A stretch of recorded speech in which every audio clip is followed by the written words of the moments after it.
আল্লাহ রমজানের উসিলায় তার কবরের মাটি চাপা থেকে হেফাজত করবেন।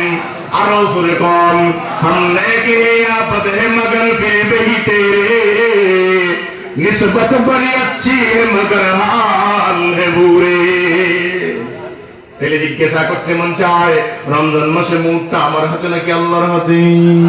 জোরে কয় না? হ্যাঁ, তাহলে প্রথম দুইটা কার হাতে পাইলেন? জোরে কয় না? প্রথম দুইটা কার হাতে পাইলেন? জোরে কয় না? প্রথম দুইটা কার হাতে পাইলেন? প্রথম দুইটা পাইলাম আল্লাহ পাক রব্বুল আলামিনের হাতে।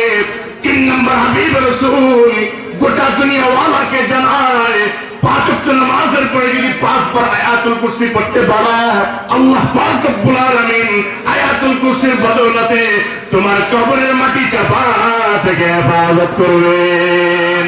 तेरे महबूब की यारब शबाहत लेके आया हो, हकीकत तो उसका कर दे, मैं तो सूरत लेके आया हो। सल्लु কথা বলে না, সল্লু। এই যে শুনলেন যে আয়াতুল কুরসির কারণে কবরের মাটি চাপা থেকে আল্লাহ হেফাজত করবেন, কবরটা জান্নাতের বাগান বানায় দিবেন। অনেকের মনে মনে প্রশ্ন থাকে, হুজুর আপনারা খালি আখিরাত নিয়ে বয়ান করেন, জান্নাত জাহান্নাম নিয়ে বয়ান করেন, জান্নাত নিয়ে বয়ান করেন, কবরের মাটির তলে কি শাস্তি হবে এই নিয়ে বয়ান করেন, নেক আমল করলে কি হবে, সব সময় আখিরাতের বয়ান। দুনিয়ার তো বয়ানটা শুনতে দেখি না, দুনিয়ার বয়ান শুনতে দেখি না। দুনিয়া